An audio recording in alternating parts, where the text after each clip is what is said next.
नमस्कार, आप देख रहे हैं गोलमेज। मैं हूं नगमा और आज मेरे साथ यहाँ पर इस चर्चा में शामिल हैं हिना मखीजा और राजीव सिन्हा और बातचीत होगी रशिया और यूक्रेन के युद्ध की, जो कि पिछले 3 सालों से जारी है। कैसे दूसरे प्लेटफॉर्म्स पे, मल्टीलैटरल ऑर्गेनाइजेशंस पर इसका असर पड़ रहा है, जैसे कि ब्रिक्स, इसके बारे में भी बात करेंगे। ये जो यूक्रेन रशिया का जो युद्ध है, इसमें ब्रिक्स के देशों को भी क्षति पहुंची है। ये जो समिट होगी उस पर आपको क्या लगता है, किस तरह का असर होगा, कैसी बातें होंगी इस दौरान? पिछले 3 साल से यही कह रहे हैं कि आप अपनी मीडिएशन यूज़ कीजिए, गुड ऑफिसेस यूज़ कीजिए। रूस और यूक्रेन एक ही जाति के, एक ही लैंग्वेज बोलते हैं। मतलब यूक्रेन हर एक नहीं बोलता है, सब रशियन समझते हैं। हिंदी में जो कहते हैं एक मुहावरा है कि क्या रोटी बेटी का रिश्ता है, जैसे नेपाल और भारत का होता था। इसमें यूरोप का क्या रोल रहेगा?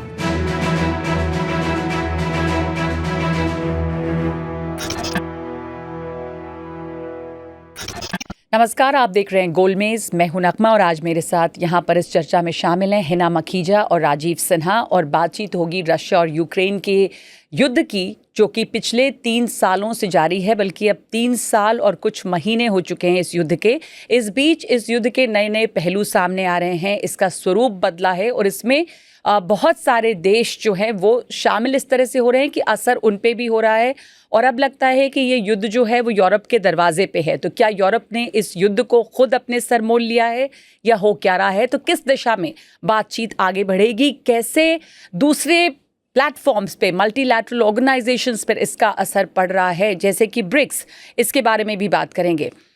यूक्रेन और रशिया की युद्ध, राजीव, अगर मैं यहाँ से शुरू करूँ कि 3 साल तो हो गए, 3 साल 4 महीने हो गए और इस युद्ध में जब शुरू हुआ था कि पुतिन कोशिश कर रहे हैं कि नेटो में ना जाए यूक्रेन, लेकिन अब आप देखें कि हुआ क्या है, किस दिशा में निकल पड़ा है। नेटो में ना जाए, नेटो ने खुद अपने सर पे ये युद्ध मोल ले लिया है या नेटो के दरवाजे पे युद्ध अब खड़ा हुआ है? बिल्कुल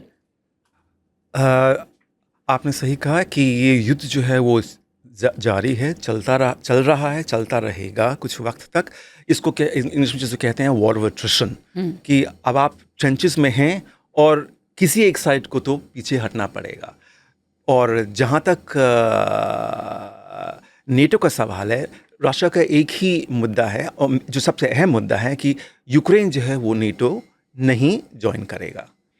और उसमें अगर आप देखें तो यूरोपीय देश, जो यूरोपीय देश हैं, वो चाहते हैं कि वो यूक्रेन को नेटो में ऐड करें और यूक्रेन भी चाहता है। पर अगर आप एक नया दौर शुरू हुआ है अमेरिकी नीति में, वो ये कि प्रेसिडेंट ट्रम्प कहते हैं कि नहीं, यूक्रेन की नेटो में ज़रूरत नहीं है।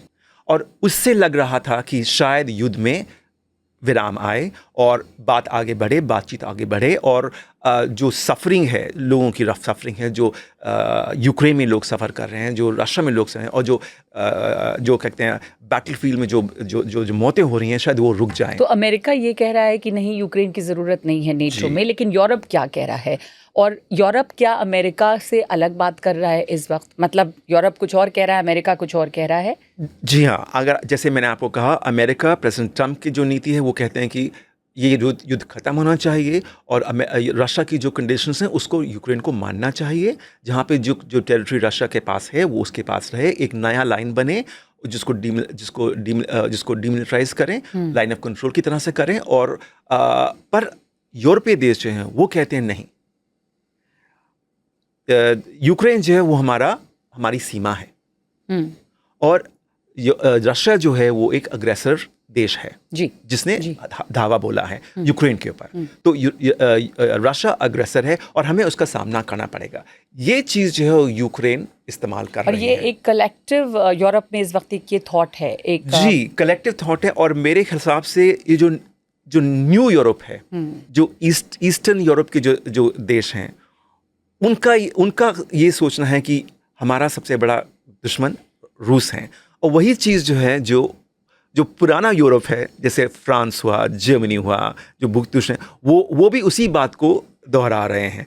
तो यहाँ पर क्या है कि नया यूरोप जो है वो लीड कर रहा है इस कॉन्सेप्ट को कि रशिया हमारा एनिमी है। तो हिना, आपको क्यों लग रहा है, ये लग रहा है कि नया यूरोप जो है वो इसे लीड कर रहा है, और नया यूरोप जो है जिसमें पोलैंड जैसे देश भी हैं वो तैयार है इस युद्ध के लिए? वो काफ़ी वहाँ पर मिलिटराइजेशन भी हो रहा है, सारे अडल्ट्स को एक कंपलसरी मिलिट्री ट्रेनिंग की बात हो रही है। पोलैंड में, जर्मनी में देखिए डिफेंस बजट उसका बढ़ाया जा रहा है, लेकिन इस तरफ के जो देश हैं जो नए यूरोप की बात कर रहे हैं, राजीव, वो लीड कर रहा है इस वॉर को, और वेस्टर्न यूरोप या पुराना यूरोप जो है उसको फॉलो करने की उसके ऊपर कोई मजबूरी है, वो करे ही करे ये। अगर मैं एक मल्टीलेटरल पर्सपेक्टिव्स की इसकी बात करूं, जो सर ने भी बोला, एक वेस्टर्न यूरोप, क्योंकि वो एक संगठित हैं यूएन के अंदर भी, और उनका ये सोच विचार है कि जैसे सर ने बोला, उन्होंने मान लिया है कि रशिया अग्रेसर है और वो इसी सोच के साथ आगे बढ़ना चाहते हैं और वो इसी नज़रिए से देख रहे हैं। लेकिन अगर आप बाकी फोरम्स को देखेंगे, जैसे ब्रिक्स हो गया, यहाँ जो आप एक नए यूरोप की बात कर रहे हैं, यहाँ middle east nations who are also joining BRICS, उन्होंने रशिया को एग्रेसर इवन ब्रिक स्टेटमेंट में भी नहीं ठहराया है। अगर आप फरवरी 2022 में जब ये युद्ध शुरू हुआ था, उसके बाद से 3 ब्रिक्स समिट हो चुके हैं जी। बिल्कुल 3 महीने बाद जो चाइना में समिट हुआ था, इवन दो वो वर्चुअल समिट था, उसकी अगर आप डेक्लेरेशन और जॉइंट जो उनका डेक्लेरेशन आता है उसे भी देखेंगे, उसमें वो सिर्फ यही कहते हैं हमारे देशों की पोजीशन वही है जो यूएन चार्टर के साथ संबंधित है, और जो हम यूएन पे बोलते हैं हम उसी पे टिके रहेंगे। लेकिन उस पूरी डेक्लेरेशन में रशिया को एज एन एग्रेसर कहीं भी घोषित नहीं किया गया है। और अब जितने देश इसमें हैं ब्रिक्स में, अभी फिर समिट होनी है ब्रिक्स की सदस्य देश बढ़ रहे हैं, ब्रिक्स में शामिल होने की चाह भी है। ब्रिक्स में भारत जैसा देश भी है, रशिया भी है, चाइना भी है।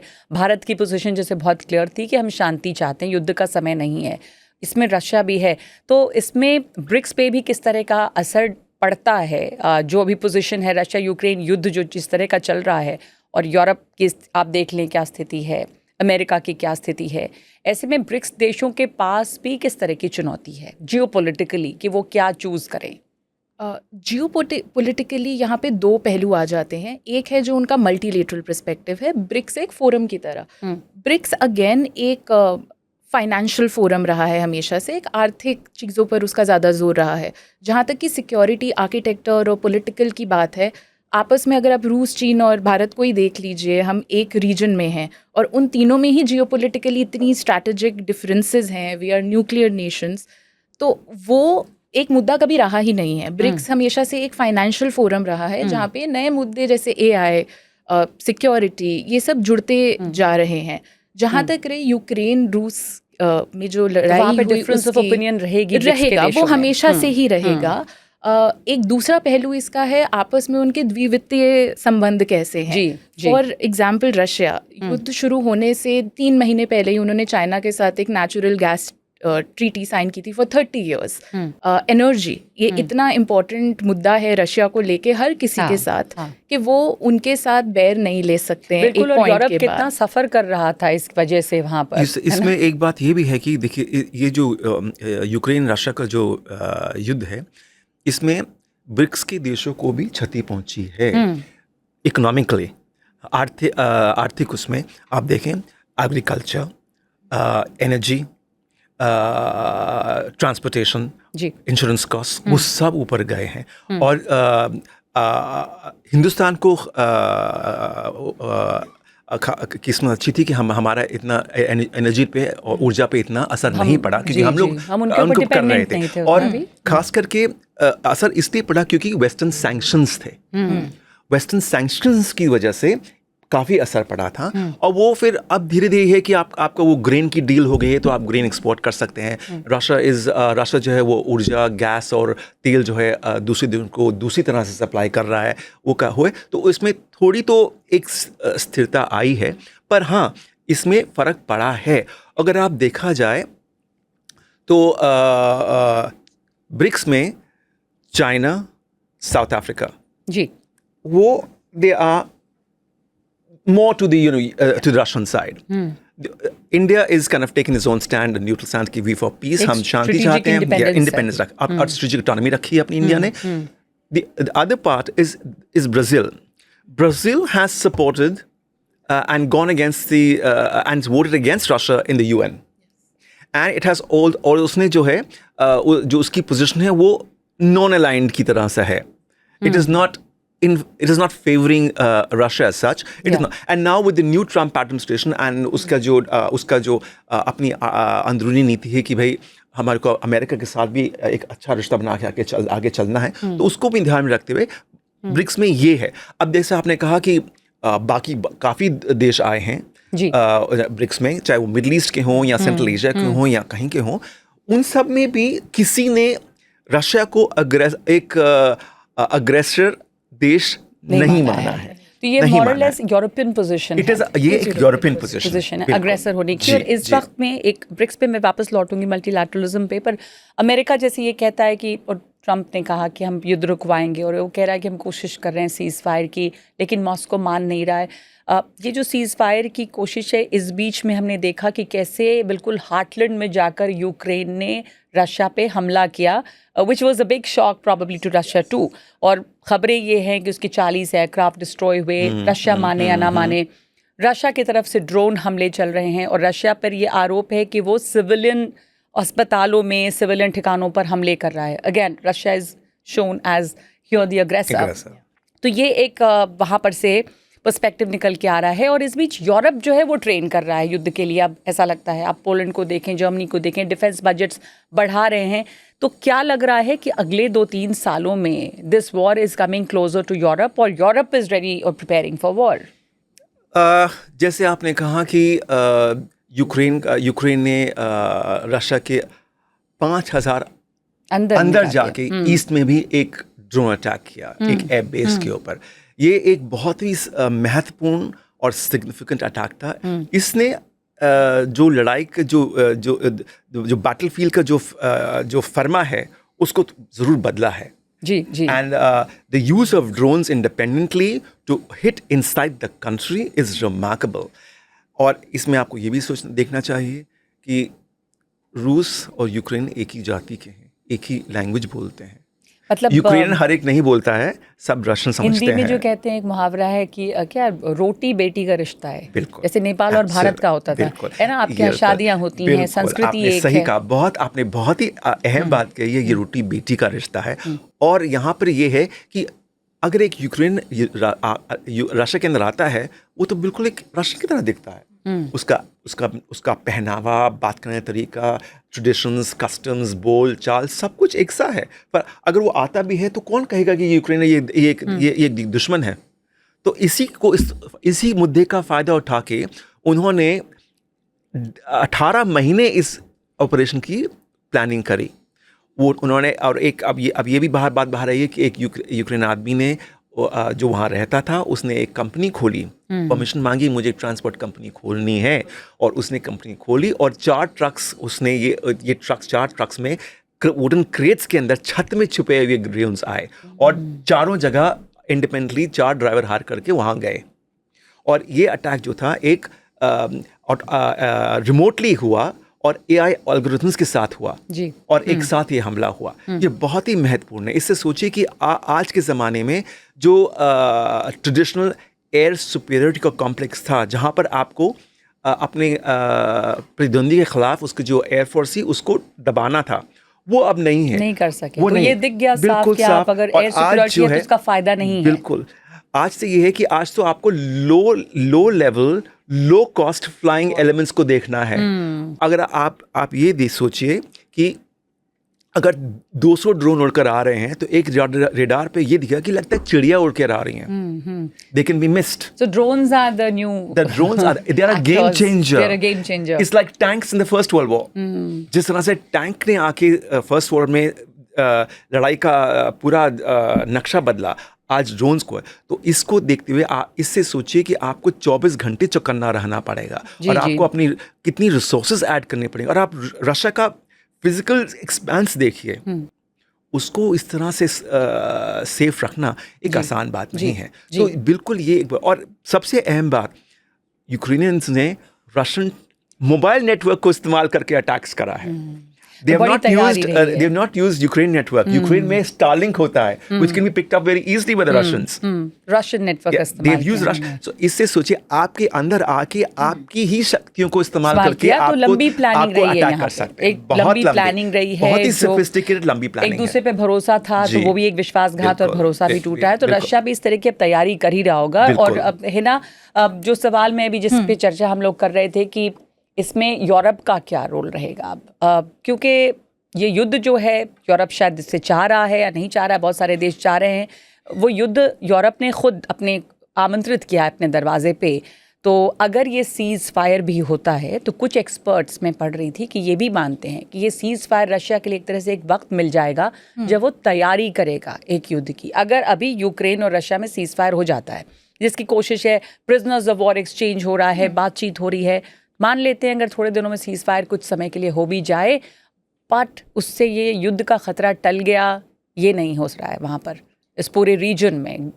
मुझे ऐसा नहीं लगता है कि युद्ध का खतरा, जैसे सर ने बोला, टल रहा है, क्योंकि रशिया ने पहले भी, आप जॉर्जिया, क्रीमिया को देखिए, वो कुछ समय लेते हैं और उसके बाद अपना रिसोर्सेज पैदा करते हैं। हो भी जाता है तो युद्ध की तैयारी करेगा रशिया।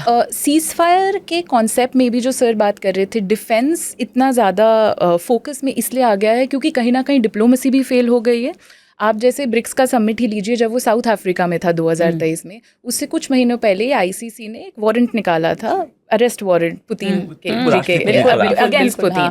बट उसका क्या मतलब हुआ कि दिस इज ऑल्सो, आप एक नॉर्मेटिव तरीके से देखें तो मल्टीलेटरलिज्म, जो European western multilateralism, UN, ICC, ये सब चीज़ें चल रही हैं, क्या दूसरे देश उसको मान रहे हैं? ये बहुत बड़ा सवाल है। ये बहुत बड़ा आप सवाल इसके है। ऊपर इतना काम करती हैं, आपकी एक्सपर्टीज है इस पे कि मल्टीलैटरलिज्म पे खुद सवाल उठता है कि क्या उसका कोई मतलब है, कौन देश मान रहा है किसी भी बात को, स्टार्टिंग विद अमेरिका इटसेल्फ, जो ट्रम्प प्रशासन है। कि who is dictating terms in multilateralism? और हाँ, यहाँ पे तो ऐसा लगता है कि कुछ देश जो हैं वो टर्म्स डिक्टेट करते हैं, बाकी सबको फॉलो करना होता है। तो ये जो सबसे बड़ा रशिया जैसे देशों के लिए भी, चाहे उनके पास यूएनएससी में वीटो पावर है, उन्होंने यूक्रेन पे कोई रेजोल्यूशन भी नहीं पास होने दिया क्योंकि वो वीटो करते रहे।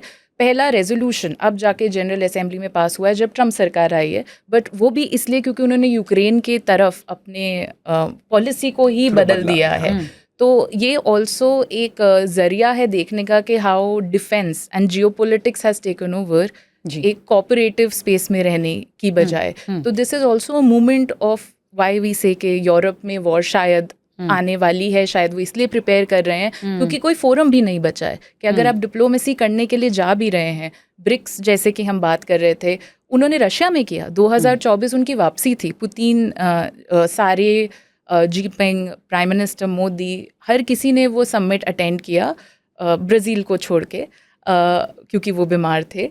उसके अलावा इतने सारे देशों ने, ऑलमोस्ट 34 देशों ने रिक्वेस्ट दी है कि हम भी ये ज्वाइन करना चाहते हैं। और अभी रिसेंटली ट्रम्प जी ने भी बोला है कि 100% टैरिफ्स, वो खुश नहीं है कि भारत इसका पार्ट है। बट एक इस ऑर्डर में अलग अलग रिलेशनशिप्स एग्जिस्ट कर रहे हैं, और जो सीज फायर के लिए भी डिप्लोमेटिक ऑर्डर था वो कहीं ना कहीं पीछे हट गया है। बिल्कुल। तो बात होती है गुड ऑफिसेस की, मीडिएशन की। एंटोनियो गुटेरेस रशिया गए, जिसकी इतनी ज़्यादा क्रिटिसिज्म हुई, निंदा हुई कि, बट उनका नज़रिया ये था कि अगर मैं नहीं करूँगा तो कौन बात करेगा। इससे एक नया आइसोलेशनिज्म पैदा होता है। और एक बड़ा सवाल है कि वो जो मीडिएशन का स्पेस था वो बड़ा श्रिंक कर गया। आप यहाँ पे मैं आपको ये कहूँगा कि देखिए, एक बात तो जहाँ तक मेरा ओपिनियन है, एक बात तो बहुत क्लियर है, वो ये कि रशिया युद्ध के लिए नहीं था। रशिया नहीं चाहता था। रशिया का यूरोप पे अटैक करने का कोई इरादा नहीं है, ना होगा। ये मेरा ख्याल है। लेकिन आप ये भी मान रहे हैं कि यूरोप ने इस बात को इतना बढ़ाया है। पर उसके बाद ये है, बात क्यों बढ़ी? अगर यूरोपीय समुदाय और अमेरिकन की पहले बाइडेन एडमिनिस्ट्रेशन ये कहता कि ठीक है, हम आपकी बात जो हमने आपसे पहले वादा किया था कि नेटो एक्सपैंड नहीं करेगा ईस्ट, पर अब कर लिया, पर हम आपका ये है कि यूक्रेन को नहीं लेंगे, चलिए ठीक है, पर यूक्रेन को ईयू में आने दीजिए। उस बात पे भी रशिया सहमत हो जाता। पर बात ये आई कि यूरोप जो है वो चाहता है आफ्टर ट्रम्प एडमिनिस्ट्रेशन जब से आया है, उसने कहा है कि नहीं, आपको तो अपनी डिफेंस पे आपको खुद देने चाहिए, हम आपका डिफेंस अंडरराइट क्यों करें, जी आप लोग खुद करिए। तो अब उसमें उस बात को लिए खलबली मची। तो एक तो वो बात थी, और दूसरी बात थी कि और ये ऐसा नहीं है कि रशिया ने बगैर सोचे समझे और बगैर किसी मुद्दे के यूक्रेन पे अटैक किया है। कुछ क्लोज प्रोवोकेशंस जरूर हुई हैं, उसके मुताबिक उसको नज़र में रखते हुए ही ये रशिया ने कदम उठाया है। हाँ। और वहाँ पर ये है कि रशिया जो है, यूरोपीय समुदाय जो है, वो रशिया जो कर रहा है, उसको युद्ध को लेके भी अपना डिफेंस डेवलप करना चाहते हैं, ग्रो करना चाहते हैं। तो मतलब इस बहाने भी डिफेंस ग्रो करना चाहते हैं। ये इसको बहाना बना, इंडिपेंडेंट जहां तक होगा, देखिए आज तक रशिया ने कभी भी यूरोप के हार्टलैंड को अटैक नहीं किया है। अटैक किसने किया है? अटैक किया है नेपोलियन ने और हिटलर ने। रशिया हमेशा अपने आप को एक यूरोपीय समुदाय का हिस्सा मानता है कि हम भी यूरोपियन हैं, तो उसको ध्यान में रखते हुए मेरे को नहीं लगता कि, और रशिया का जहां तक बाल्टिक नेशंस का भी सवाल है, रशिया क्यों सरदर्दी लेगा उनको लेकर?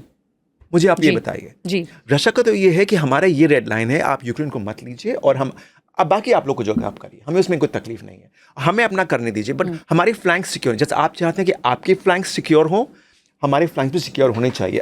ये तो बड़ी जायज़ सी बात है कि अगर आप कहें कि राजीव, मुझे तो अपने घर सिक्योर चाहिए जी, और मैं कहूँ हाँ मुझे अपना चाहिए, पर आप कहें नहीं तुम्हारा कोई हक नहीं बनता।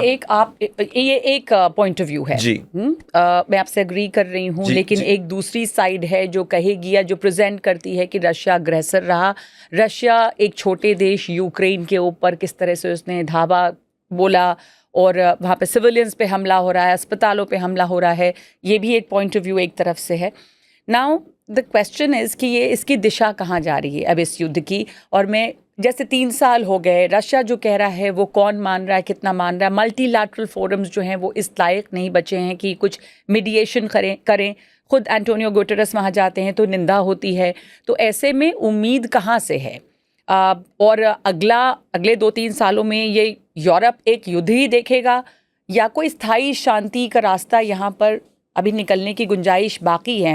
And who can be that person और कंट्री एंड ऑर्गेनाइजेशन जो यहाँ पे शांति कर सके? मेरे हिसाब से the only country that can influence the outcome of this Ukraine Russia war वो अमेरिका है। जी, और अमेरिका की क्या पोजीशन है? और अमेरिका की पोजीशन है कि हमें युद्ध रोकना चाहिए, जी। युद्ध में विराम आना चाहिए, और जो रशिया की मेन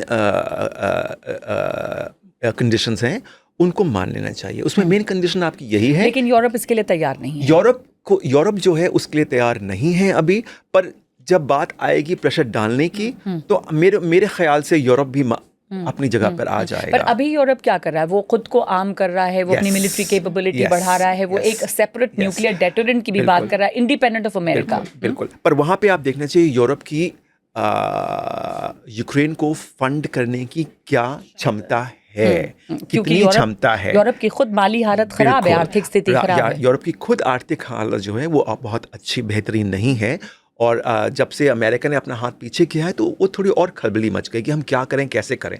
और यूरोपीय देश जो हैं वो अपनी जो सोशल नेटवर्क जो उन्होंने क्रिएट किया है, जो सोशल सर्विसेज वो उसको कम नहीं कर सकते हैं, घटा नहीं सकते हैं। उस पर फिर स्ट्रीट्स पे और उनके शायद मैन पावर भी बहुत कम है, उनकी मैन पावर भी बहुत कम है, तो ये आपको ध्यान में रखना चाहिए कि ये लड़ाई जो है वो कल ख़त्म हो सकती है अगर यूरोप भी ये समझ जाए कि रशिया हमारा एनिमी देश नहीं है, उसकी कुछ सिक्योरिटी कंसर्न्स हैं, अगर हम उसको ध्यान में रख लें तो शायद शांति आ जाए। और यूक्रेन को बोलें देखो ऐसा है, तुम जो हो, हम तुम्हें EU में ले सकते हैं और आगे बात बढ़ा सकते हैं। तो I think that should be a logical way, at the end of the day आपको ये भी मानना चाहिए कि यूक्रेन को कोई भी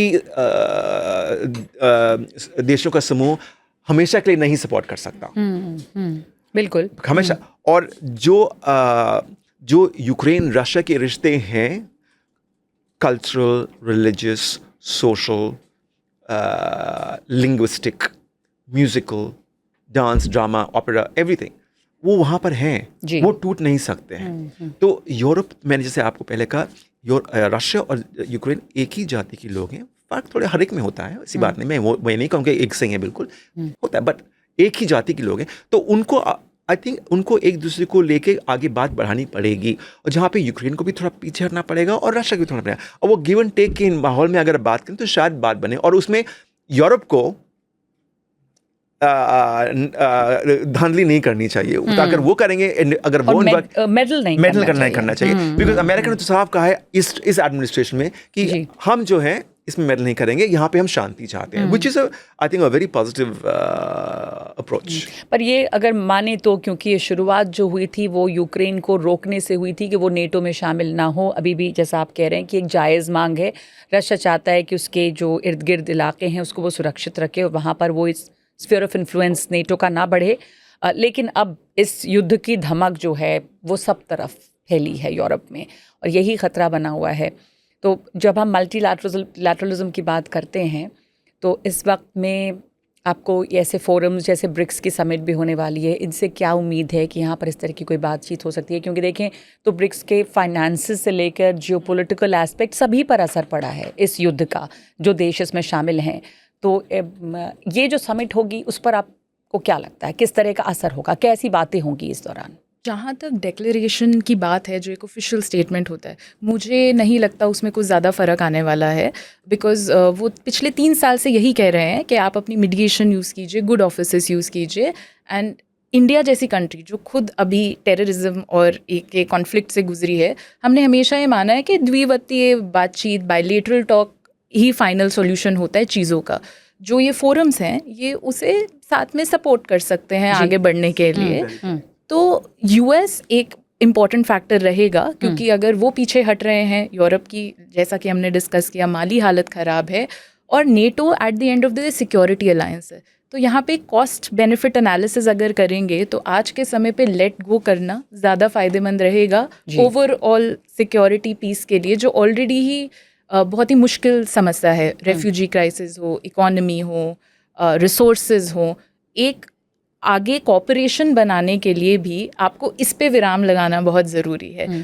तो मुझे ऐसे लगता है कि इवन ब्रिक्स समिट पे पुश किया जाएगा कि ये आपका अपना मैटर है, और अगर यूएन और अदर ब्रिक्स फोरम को यूज़ करके उस कंक्लूजन पे आप आ सकते हैं तो वो बहुत खुश होंगे। जी। और आखिरी सवाल की, और अमेरिका इसमें, जैसे अमेरिका का बहुत बड़ा रोल यहाँ पे भी रहेगा, अमेरिका कितना इसमें एक्टिव रह सकता है और कितनी उम्मीद रखनी चाहिए? अमेरिका एक बात कह रहा है, पर अभी भी अमेरिका की पोजीशन वो है दुनिया में कि उसकी बात माने सब। अब वो तो बहुत जायज़ है। आपने देखा होगा जो अभी भी रिसेंटली जो एक्टिविटी हुई है उसमें अमेरिका कितना महत्वपूर्ण रहा है, आपने खुद ही देखा है। और जहाँ तक अमेरिका की बात है, अमेरिका का पोजीशन वेरी क्लियर है, और उसमें देखिए आई थिंक अमेरिका जो है, प्रेसिडेंट पुतिन जो हैं, वो एक रशिया की जो पोजीशन है उसको बहुत ही अंडरस्टैंडिंग के साथ आगे बढ़ रहे हैं। अब जैसे जब ये ऑपरेशन स्पाइडर वेब हुआ तो उन्होंने प्रेसिडेंट पुतिन से बात करी, प्रेसिडेंट ट्रंप ने, और उन्होंने ये कहा कि रशिया जो है अटैक करेगा। मुझे पता है रशिया ने अटैक किया है। उसने मेजर कहते हैं बड़े ड्रोन अटैक्स किए हैं, पर उन ड्रोन अटैक्स में आप देखें वॉर में कोलैटरल डैमेज तो होता है। तो ये कहना कि अरे रशिया ने 4 मार दिए, उन्होंने 6 मार दिए, यूक्रेन ने सिर्फ 2 ही मारे, ये इसका कोई मतलब नहीं है। और पर आप देखिए रशिया ने यूक्रेनियन इंफ्रास्ट्रक्चर को अंडरमाइन किया है, अटैक किया है, पर मेजरली नहीं किया है।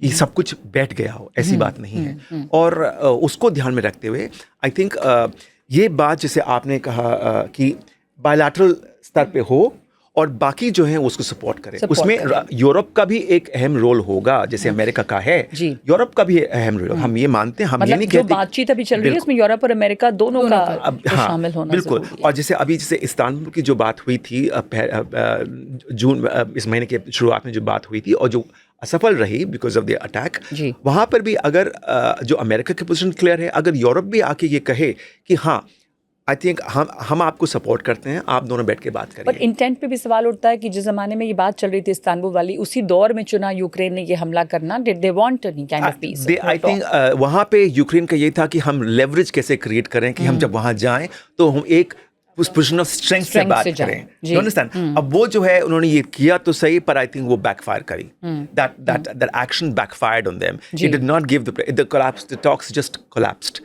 बिल्कुल। उसको ध्यान में रखते हुए आई थिंक ये स्पेक्टाकुलर सिग्निफिकेंट अटैक्स करके अगर आप सोचते हैं कि आपकी क्या कहते हैं कि आप जीत गए या आप जीत गए या आपका लेवरेज बढ़ गया, ये एक बहुत ही छोटे वक्त की होता है, बड़ी शॉर्ट टर्म लेवरेज होती है, ये बहुत लॉन्ग टर्म। बिकॉज अगर आप देखें तो ग्राउंड लेवल पर जो वॉर सिनारियो है उस पर कोई असर नहीं पड़ा है। वॉर उसी जगह पे है जहाँ पे पहले थी। और अगर वॉर पे असर डालना है तो मल्टीलैटरल ऑर्गेनाइजेशंस का पुश चाहिए, पर द्विपक्षीय बातचीत जो बायलैटरल बातचीत है अलोंग विद अमेरिका और यूरोप, उनको शामिल होना पड़ेगा ताकि वो रुके। और जैसा आप कह रहे हैं कि वो छोटी छोटी जो जीत है उसकी खुशी मनाना या देखना कि आप जीत गए, इससे हासिल नहीं है एक वन अपनशिप का ये गेम। ये सालों साल चल रहा है और चलता रहेगा। आई थिंक सबसे अहम बात यह है कि दोनों रशिया और यूक्रेन को ये देखना चाहिए कि हमारा हित कहाँ है। जी जी। क्या दूसरों की बातों में आके हमारा हित होगा, या हम दोनों एक दूसरे के साथ रहने वाले हैं,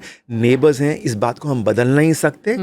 तो शायद हमें एक दूसरे बैठ के बात करनी चाहिए और जहाँ पे गिव एंड टेक हो सकता है वो करके आगे है ना। आप आखिरी कमेंट, क्योंकि देखिए 3 साल गुजर गया है, ये समझते समझते लाखों लोगों की जान गई है, बहुत बर्बादी हुई है, और ये वक्त है कि ये समझें कि आपका हित कहाँ पर है और आपको कौन लड़वा रहे हैं। लेकिन ये युद्ध रोकना जो है वो किसके किसके हित में, असर इसका सभी देशों पे, यूरोप इंक्लूडेड, एनर्जी सप्लाई वगैरह में काफ़ी ज़्यादा पड़ा है। तो हम उम्मीद करेंगे कि शायद यहाँ पे से कोई बात निकले अब जो मल्टीलैटरल सम्मेलन भी होने वाले हैं। ब्रिक समिट में, बिकॉज अभी टेररिज्म एक बहुत ही बड़ा मुद्दा है। पिछले डिक्लेरेशंस में भी ये बहुत मुद्दा हुआ है। रशिया ने कोशिश भी की है कि वो हिस्सा उस बात का लेके यूक्रेन के विषय में भी यूज़ किया जाए, बट हो सकता है कि जब ये सब लोग मिलें और ओवरऑल पर्सपेक्टिव देखा जाए तो मीडिएशन की तरफ थोड़ा ज़्यादा पुश किया जाए। और एक मुद्दा हावी तो रहेगा। एंड अब ट्रम्प सरकार के होने के बाद थोड़े मल्टीलैटरलिज्म के डायनामिक्स बदल जाते हैं। ये रहेगा। ट्रम्प सरकार में बायलैटरलिज्म बहुत ज़्यादा है कि वो फोन उठाए और बात कर लें, फिर उसके बाद मल्टीलैटरल प्लेटफॉर्म्स उसके सहमति भरे उस पर कि ये हो हम भी एग्री करते हैं, आप चलिए। तो मल्टीलैटरलिज्म की वहाँ बात आज वहाँ उनकी सिग्निफिकेंस वहाँ पर, क्योंकि सॉल्यूशन के तरीके में भी अगर हम सिक्योरिटी काउंसिल में देखें, अगर अमेरिका पीछे हट जाता है और वीटो नहीं करता तो शायद कुछ कंक्लूजन निकलना थोड़ा इजी हो जाए इन सिचुएशन के लिए। बट यूएनएससी ज़्यादा रोल यहाँ नहीं कर पाएगा। मल्टीलेटरल ऑर्गेनाइजेशन, क्योंकि ह्यूमैनिटेरियन एड, जैसा कि आपने बीच में भी बोला था, वहाँ लोग मर रहे हैं at the end of the day. ऐसा नहीं है कि कॉन्फ्लिक्ट का असर नहीं होता है, लोग मर रहे हैं, they are prisoners of war, they are vulnerable population there.